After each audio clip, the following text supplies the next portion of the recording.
for the first time ever, it's a special presentation of Deadliest Warrior live. Hi there, I'm Kieran Elliott, and welcome to a very special live presentation of Deadliest Warrior from the Aftermath Studios in Los Angeles. During tonight's showdown between US Army Rangers and North Korean Special Ops, you become part of the show. Dr. Dorian, Jeff, Mac and I will be dropping in live throughout the show with updates and analysis. And we'll respond to your questions in the aftermath, and we will be tracking your votes on who you think will win. So vote now at dwlive.spike.com.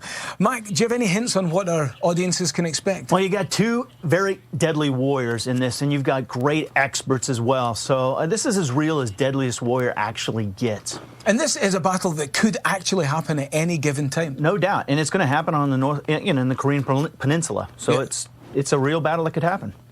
This is as real as it gets, as he says. Mac, Jeff and Armand will be tweeting during the show, so make sure to follow them on Twitter.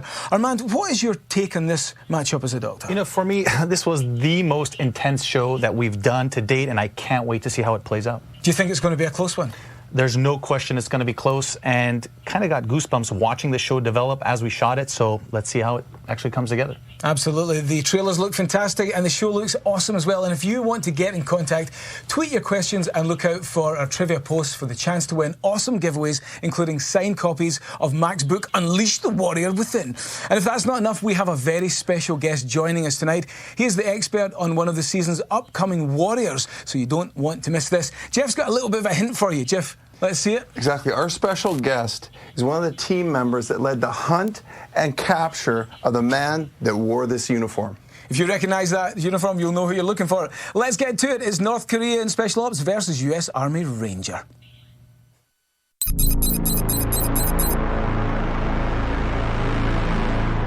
Typically on Deadliest Warrior, we look at warriors that actually existed throughout history but never met on the battlefield till we put them in our sim. But for the first time on Deadliest Warrior, we've got two warriors that could carry out this battle right now. The North Korean Special Operations Forces versus the US Army Rangers.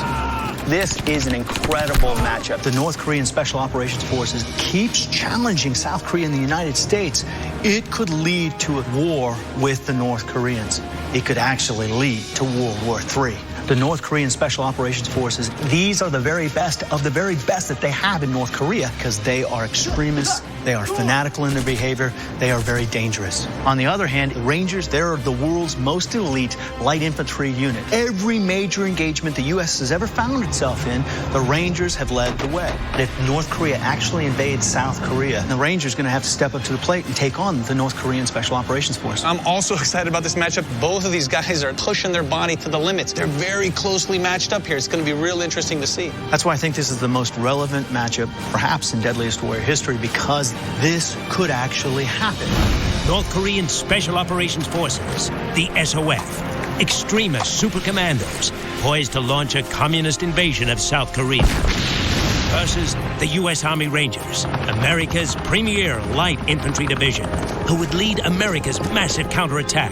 These two elite special ops forces face off to decide who will win. An all-out war that could erupt at any moment. Who is deadliest? To find out, the history of war and modern science collide.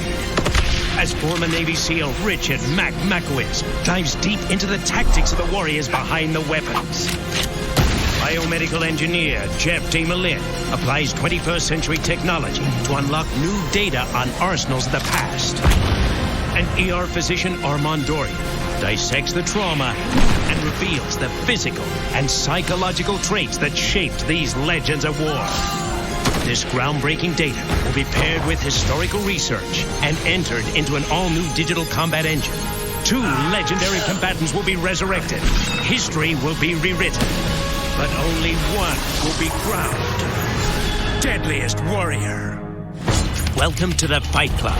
Here our experts match critical weapons data with the latest military intelligence to determine which of these highly trained Special Ops divisions is deadliest.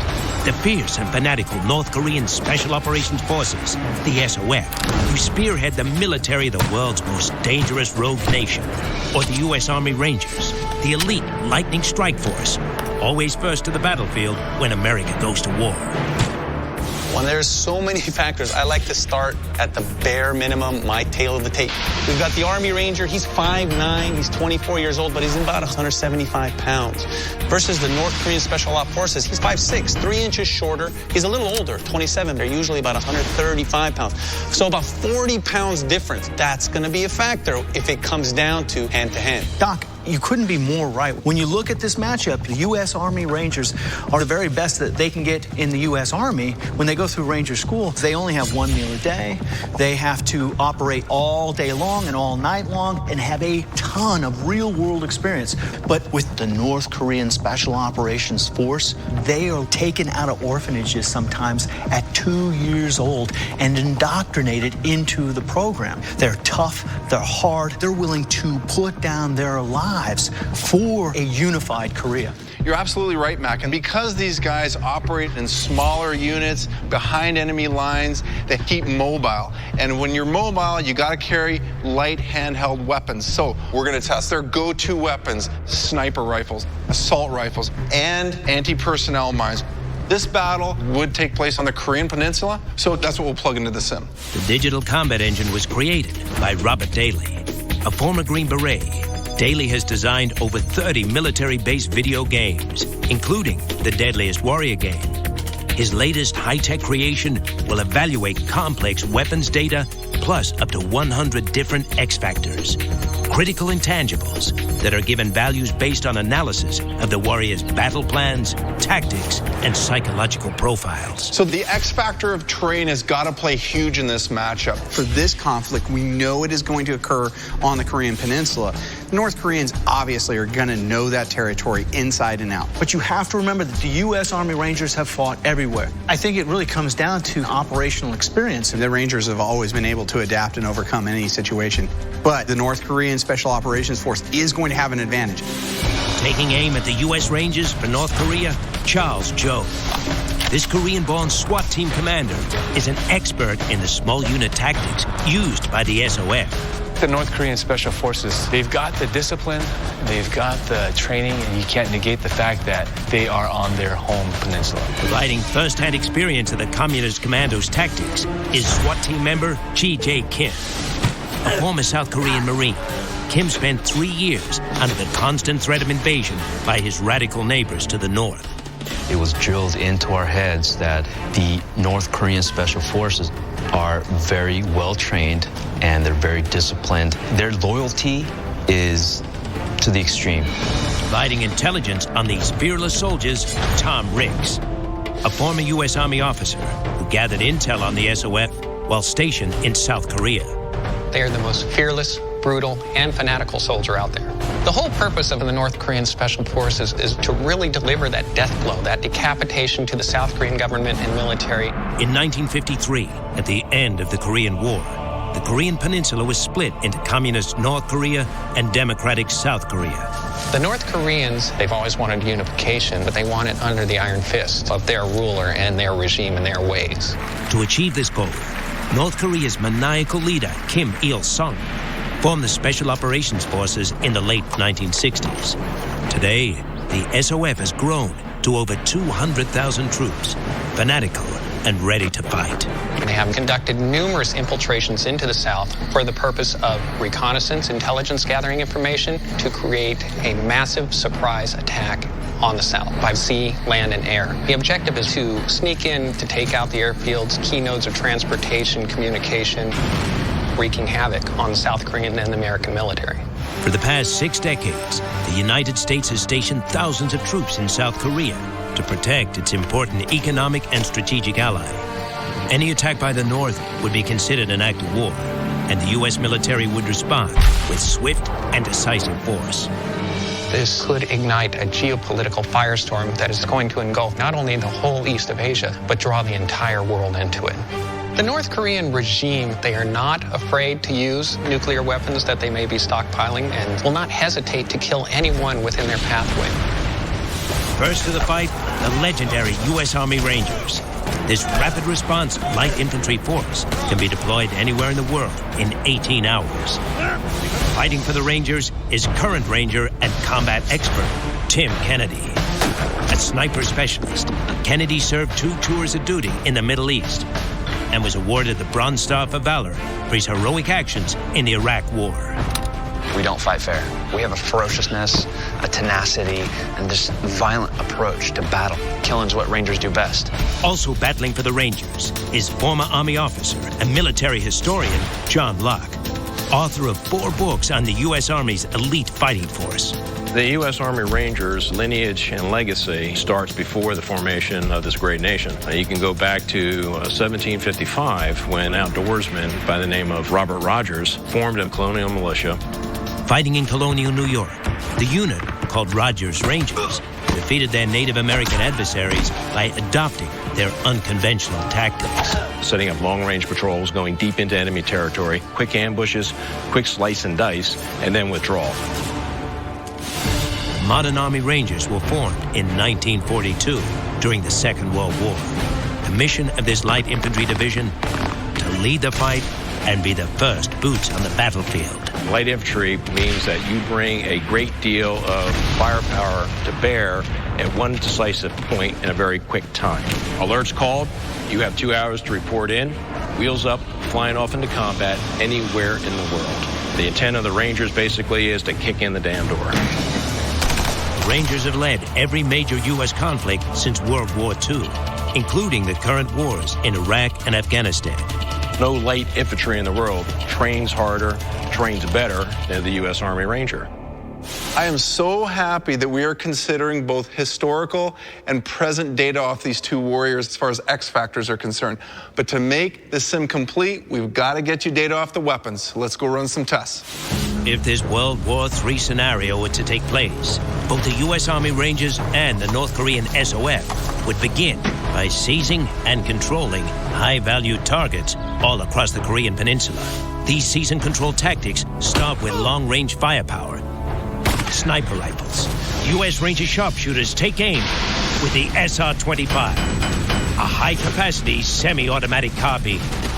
308 caliber. It's a semi-automatic. There's a buffer assembly, reducing some of the recoil. Box-fed magazine, which has a 20-round capacity.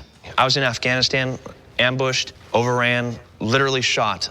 Gun saved my life, and the magazine capacity was a big factor in it. And that makes a big difference when you're talking, especially in urban environments where you have a lot of targets moving around very fast. You want to acquire those targets and deliver those rounds on there and get your buddies out of there in one piece.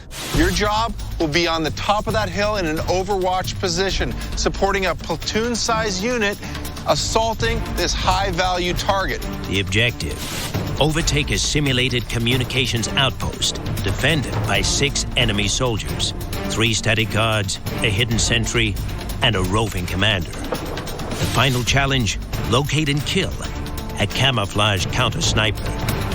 To test the SR-25's accuracy and target acquisition speed, Tim must eliminate all 6 enemy targets as fast as possible.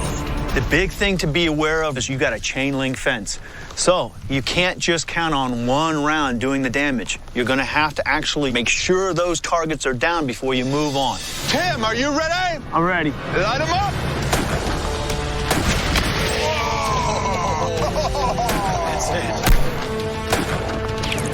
That's it.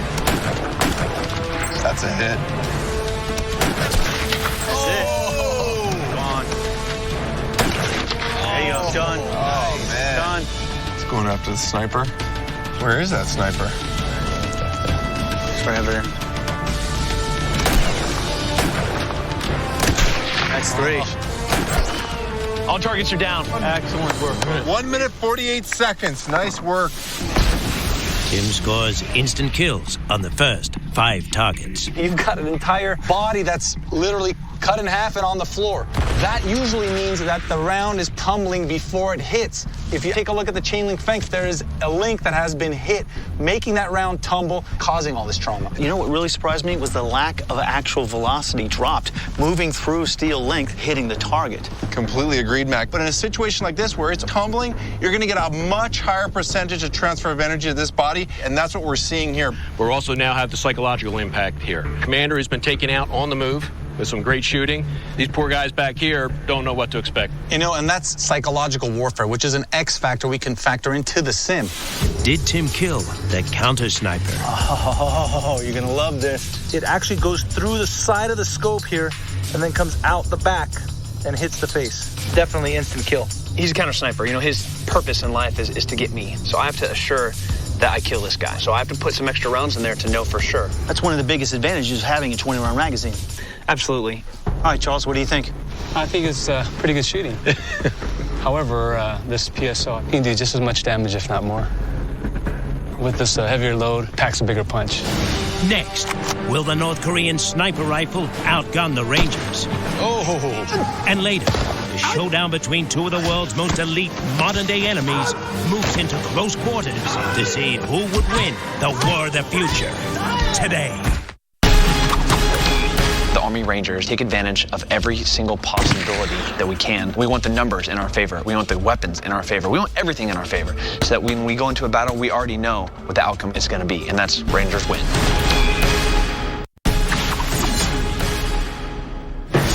The U.S. Army Rangers, specially trained light infantry forces, first to fight in international hotspots like Grenada and Panama, versus the North Korean Special Operations Forces, cold-blooded commandos, handpicked to do battle from North Korea's vast communist army. The North Korean Special Forces training is legendary in a brutal way. They practice martial arts a minimum of 2 to 3 hours per day. They also put on 60 to 80-pound rucksacks full of rocks and sand and hike up these very jagged, steep mountains. These people train slightly better than Olympic athletes. The Rangers fight first, testing their SR-25's accuracy and target acquisition speed. Now it's the North Koreans' turn to pick off the enemy with their go-to sniper rifle, the PSL. The workhorse weapon of communist bloc countries since the 1970s. This is a standard platform of the classic Kalashnikov AK-47 rifle. They stretched out the barrel length of the gun, which can accommodate a heavier round. It's very simple, very durable. I can throw it down the ravine, pick it back up, and it's going to fire true. Charles will have 2 10-round magazines to take out the 6 targets. The time to beat, 1 minute, 48 seconds. Light them up! Nice. That was a hit. Heavier recoil, man, that takes a long time. Yeah. There you go. Nice, clean shot. It's a good hit. Oh, There you go, that's clean. Nice. Moving on to the sniper. Oh, that's a hit. There you go. Nice. All targets down. 2 minutes, 7 seconds, Charles. Right. A little bit slower, but let's go check out your targets. Good job, brother. All right. Cyclops kill. This guy's moving, flailing. He's brained it, but the heart's still pumping. That has got to send chills to the rest of the crew. So there is an X factor of psychological warfare there. Knowing that this was their commander, I had to make sure he was down. The PSL matched the SR-25 kill for kill on the first 5 targets. But what about the counter sniper? Okay. Guys, take a look at this. It's a crowning shot. You hit from the top of the head all the way through his spine. This guy's done. All right, Tim, what'd you think, brother? He was a lot slower than I was. Well, he, of course, has a 10-round capacity in each of his magazines. So he had to change in between there. We're talking about seconds that we're shaving off. I'd rather rely on the PSL's proven track record for 60 years out in the field. Not only is the weapon a very reliable weapon, you have to think about the operator. The North Korean Special Forces, they know the terrain. It's their backyard. There's one other factor that hasn't been talked about here. It's one thing to be able to run up and down a hill and to periodically do infiltrations in and out of South Korea. It's another thing when you've had 7 conflicts since Vietnam. Guys like this have the actual operational battlefield experience to put lead on target, and as we've seen down there, take down the enemy. In this particular matchup, when you're talking about operational experience and terrain, both happen to be X factors that we plug into the sim. The Rangers' SR-25 and the North Koreans' PSL both kill every target. So which sniper rifle gets the edge? For me, it's the time. 1 minute 48 seconds with the SR-25 versus 2 minutes and 7 seconds with the PSL. And why was that? Well, when you get that large recoil, it's certainly going to take your sight picture off that target. You're going to take you that extra 2 seconds to reacquire that sight picture, get back on target, and send another round down range. That is the difference for me. Now, looking at it from a doctor's standpoint, the recoil that you get with the PSL, but if I was to pick between two weapons, I'd rather have the one that has the less recoil because it's going to do less injury to my shoulder or less long-term effects. I'm a big fan of the AK functionality. You know you can take it anywhere and it's going to do its job. But when you're talking about surgeons on the battlefield, that SR-25 is going to deliver that round where it needs to go when it matters most. For long-range weapons, Edge, U.S. Army Rangers. When both warriors move into close quarters combat, they rely on their hand-to-hand fighting skills. Guys, I'm actually excited to see this demonstration. Hand-to-hand combat training is absolutely critical for success on the battlefield, because if you screw up there, you're done. The North Koreans utilize a combination of Taekwondo and Hapkido. Grandmaster Song, a former South Korean Marine and one of the world's foremost experts, demonstrates how Hapkido focuses on redirecting the force of an opponent's attack. Hapkido is circular motion. We use the enemy's power to kill.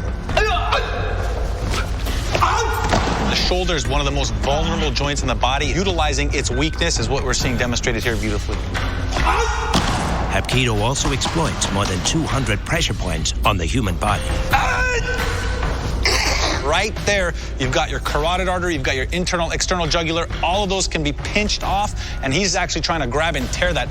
Now, you're going to demonstrate some Taekwondo for us, correct? Absolutely.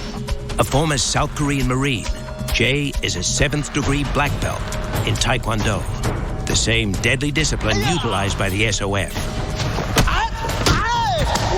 Hapkido is using the opponent's energy against him. Taekwondo is striking. Multiple strikes to the head, to the neck, to the chest, to the groin, all of that in a very short period of time. It's just multiple strikes and dominance. Coming up, the Rangers counterpunch with a deadly combination of blunt force and firepower. And later, the world's toughest commandos storm that kill house. North Korea's Special Operations Forces, U.S. Army Rangers. Who is deadliest?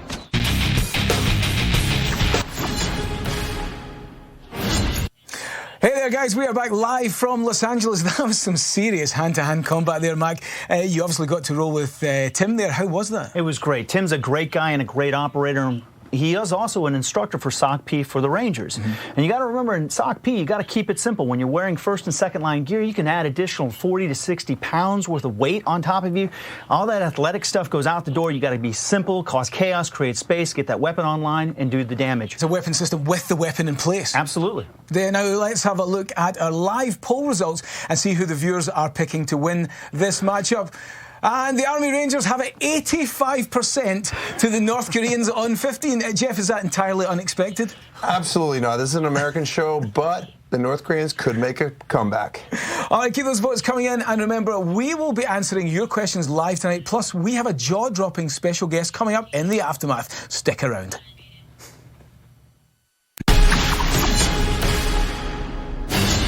North Korea's Special Operations Forces, a 200,000-strong, fanatical communist killing machine, trained in insurgent terror tactics developed in Iraq and Afghanistan, versus the U.S. Army Rangers, elite light infantry commandos whose bravery earned 6 Bronze Stars for valor in 1993's Battle of Mogadishu. Known by millions as Black Hawk Down, the Rangers led a mission to recover the bodies of U.S. soldiers trapped in the wreckage of a Black Hawk helicopter.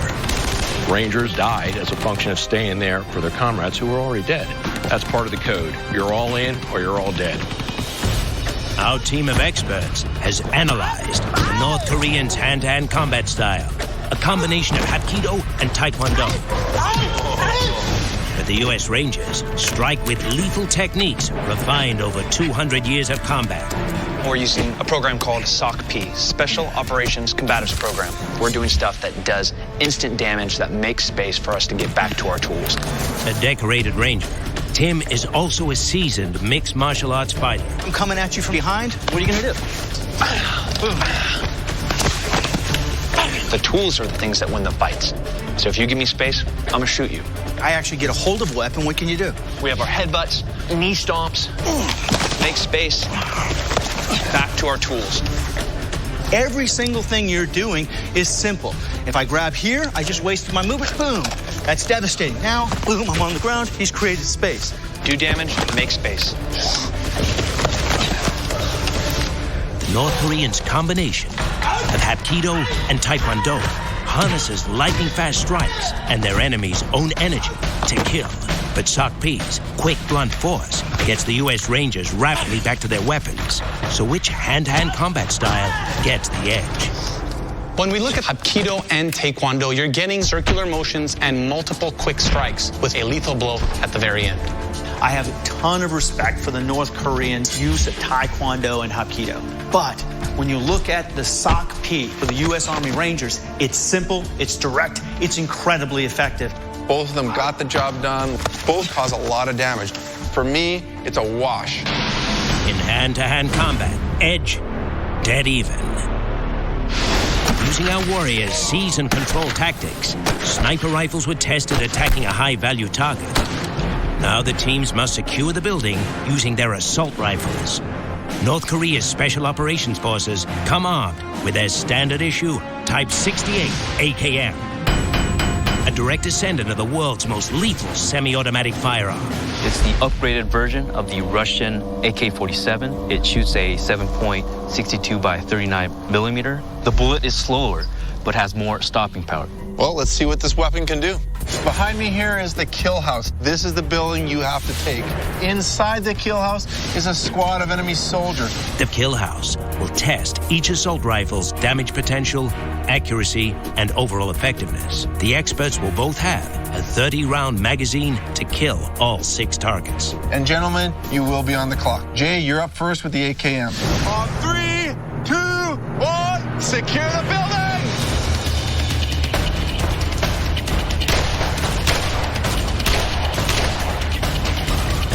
Two targets down the first room, moving to the second room.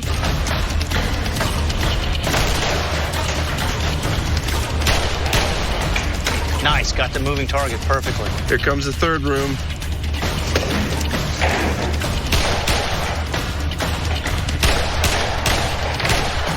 All clear! Okay, I counted 13 rounds, and that's 30 seconds. Jay scores 6 instant kills.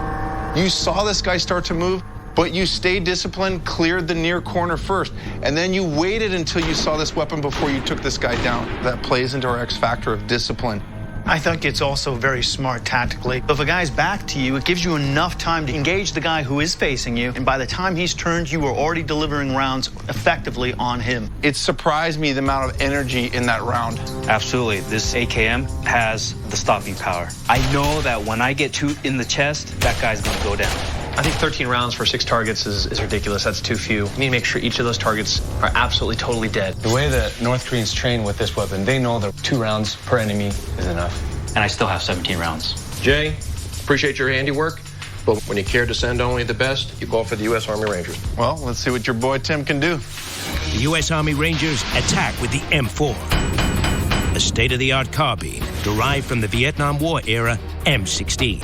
It shoots a 5.56 millimeter bullet, has a 30-round box magazine, collapsible stock, shorter barrel than the original version, which was the M16. Now, when I was in Afghanistan this last time, we did house after house looking for Taliban. It's a firefight in every single room. You just know, I have to shoot this guy or I don't have to shoot this guy. You don't have 1 second. 1 second, the fight's over.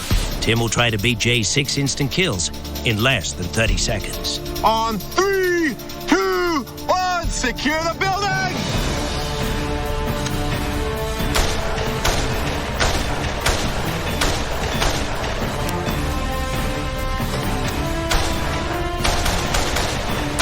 All right, he's going to the second room.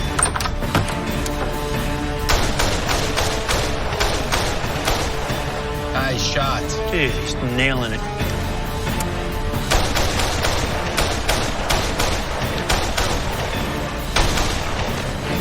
Building clear! No joke, 30 seconds. Tim matched Jay kill for kill, but used more than twice as many rounds. Let's take up his face. What we see here, I don't think this guy could face any worse a fate instant kill. Check out the grouping. That's like a 1-inch grouping on the move, under pressure. Amazing. This is actually called a PMI, point of maximum impulse. 4 shots in that. It doesn't get any better when you're trying to hit the heart. Let's have a look at the high speed. So this is Tim's M4. This is one of the strengths of the M4 is that shot placement, how tight those groups are. This is Jay's AKM pass. Boom, first round in the chest. I think it speaks volumes of the power, of that kinetic energy of this round. And if you saw a target do this, you're going to move on, right? It all comes down to my comfort with my shot placement. If I see that guy go down and how he goes down, I'm going to drop those 2 rounds into that guy and move on to the next threat. When this test was actually going to start, I look at the M4 and I go, wow, this thing is going to just blow my socks off. But then the AKM devastates all 6 targets with 13 rounds. He spent his magazine on the M4. He did not spend his magazine with the AKM. I think that matters. To be honest, I'd rather make sure I got that stopping power. I'm giving my edge to the AKM. Guys, it's going to be a tough choice for me. The M4 has proven itself in combat over and over and over again, clearly. But that AK frame has killed more human beings than any other weapon system on the planet Earth. The medium-range weapons, Edge, North Korean Special Operations Forces. Coming up, shock, fire in the hole, and awe. And later, a chilling real-life warrior showdown that could lead to World War III. North Korea's SOF, U.S. Army Rangers. Who is deadliest? U.S. Army Rangers.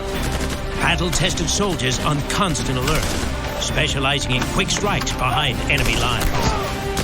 Versus the North Korean Special Operations Forces, SOF. Rabid assassins who gave the world a chilling glimpse of their fatal fanaticism during a 1996 covert mission into South Korea. Things went wrong. 11 of these North Korean commandos knew that they were the weakest link, and they voluntarily submitted to execution by their own comrades. These are people who value the fatherland more than they do their own life. Based on real-world tactical profiles, we've tested each warrior's sniper weapons and assault rifles in seizing a high-value target. In Phase 3 of our scenario, they will fend off counterattacks with anti-personnel mines. North Korea's SOF riddles the battlefield with an explosive device designed to massacre a maim. The Box Landmine. A high-powered killer buried by the thousands throughout the Korean peninsula.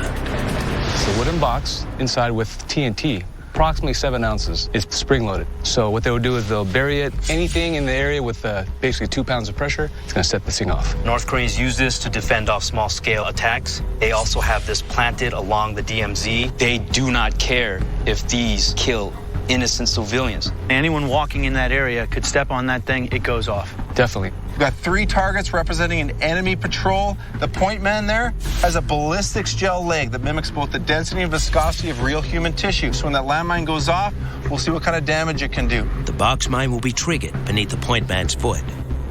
To determine the effective blast radius, 2 other targets, equipped with 38G and 100G shock patches, are placed 15 and 25 feet from the detonation point. If the 38G patch is tripped, the target is disoriented. If the 100G patch is tripped, the target is dead. On 3, 2, 1, go. Yeah, blowing stuff up is always fun. Let's go check it out. Okay, this guy's clean, and I actually see no frag. Clean. Nothing's tripped, no frag. And let's take a look at these pressure patches. 38G definitely tripped. The 100G barely tripped. I find this really interesting because this may or may not be a lethal blow depending on what else is going on here. The guy's definitely hurt from the primary shockwave, but let's take a look at secondary. The entire leg is amputated just above the knee. There's the end of the femur. The amount of blood loss you're gonna get from this is huge. This guy, still alive. If he doesn't get help, he will die. Landmines are not historically designed to kill someone. They're designed to wound, to maim. If I wound this guy, I can get 2 or 3 other guys to come out. And if they're coming into a field, I can get them. When your buddy is screaming, you want to go in there, but you got thousands of mines out there. You're helpless. Psychological warfare is an X factor that we can put into our sim. The X factor of psychological warfare is very important. You don't know if that next step is actually going to be a loss of a limb. The U.S. Army Rangers counter with a fragmentation mine that ambushes the enemy with lethal precision. The Claymore, plastic explosive combined with steel shrapnel, a Ranger staple since the Vietnam War.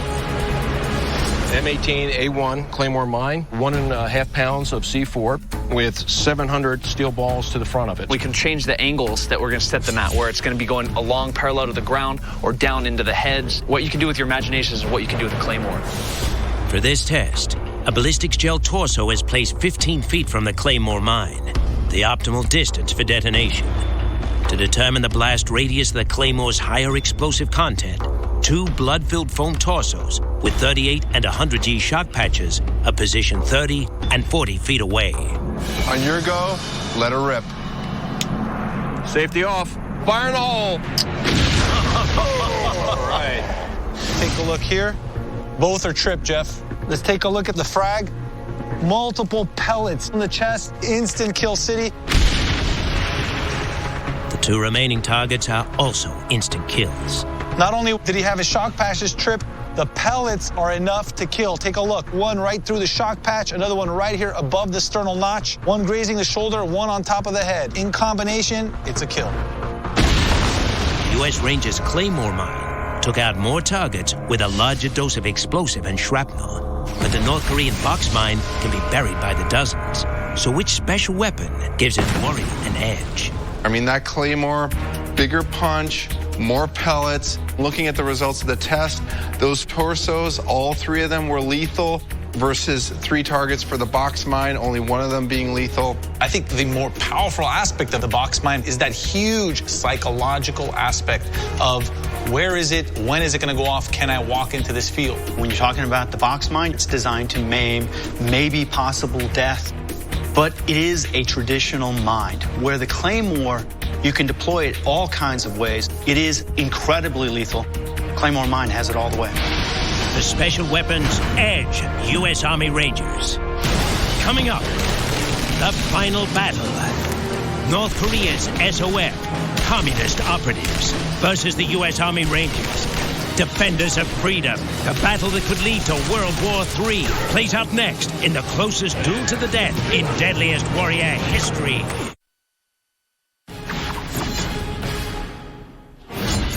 Hey guys, we are back live. That Claymore mine did some serious damage there. I wouldn't like to be on the receiving end of that.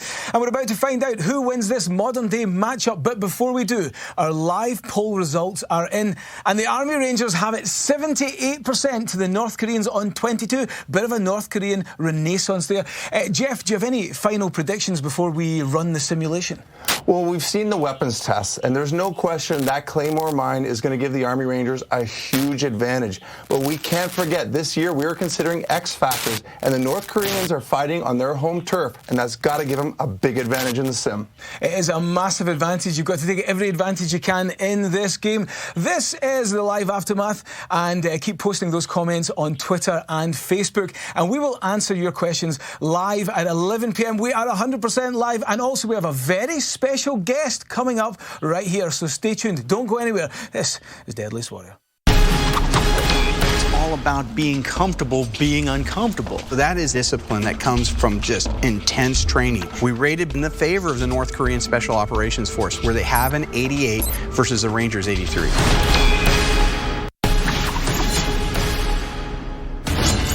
U.S. Army Rangers versus the North Korean Special Operations Forces. Who is deadliest?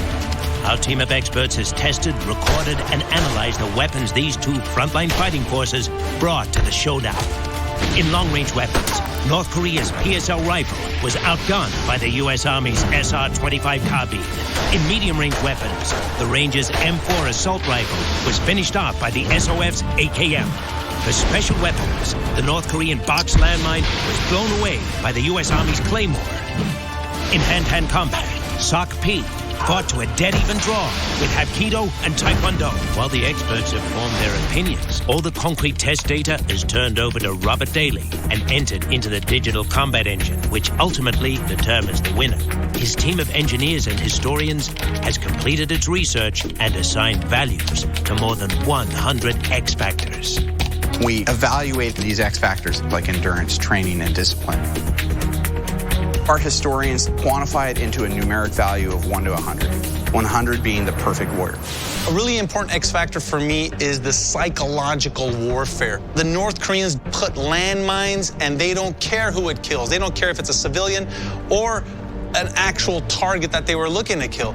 The Rangers do want to create havoc with the military organizations, but what they don't want to do is create panic in the civilian population. But I don't think the North Korean Special Operations Forces care. What they want to do is complete their mission, and they don't care how they go about doing it. And we take that into account. It's heavily weighted towards the North Korean Special Operations Forces with an 86 versus the U.S. Army Rangers 74. And when you look at the North Koreans, these guys are willing to submit themselves to their own execution for efficiency's sake. That's got to play into the sim. On extremism, the North Korean Special Operations Forces really take the cake here. They're rated a 90. We very rarely rate anything that high. And the Rangers, they have an 83. When you look at this extremism from the North Korean Special Operations Force, you have to take into consideration the Rangers' operational experience throughout the world. The operational experience for the Rangers definitely outweighs the North Korean Special Operations Forces. And the Rangers score an 85 versus the North Koreans scoring a 78. And this is primarily due to the fact that the North Koreans only have operational experience on the Korean Peninsula. And that leads us right into the X factor of terrain. We cannot forget how obsessed the North Koreans are with South Korea and the Korean Peninsula, whereas the U.S. Army Rangers trained to be effective globally. The North Koreans are going to be extremely effective on the Korean Peninsula. In fact, they will have a tremendous advantage. The North Korean Special Operations Force have an 88 versus the Rangers 78. Okay, guys, we got the historical data. We've considered the X factors. We've got the weapons data all in the sim. Let's do it. It's time for the battle that could lead to World War III. The digital combat engine will execute 5,000 battles between 5 U.S. Army Rangers and 5 North Korean Special Operations Forces. Their battlefield, the Korean Peninsula.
closest contest in Deadliest Warrior history, the Rangers prevailed, but just barely, winning 2,504 battles to the SOF's 2,496.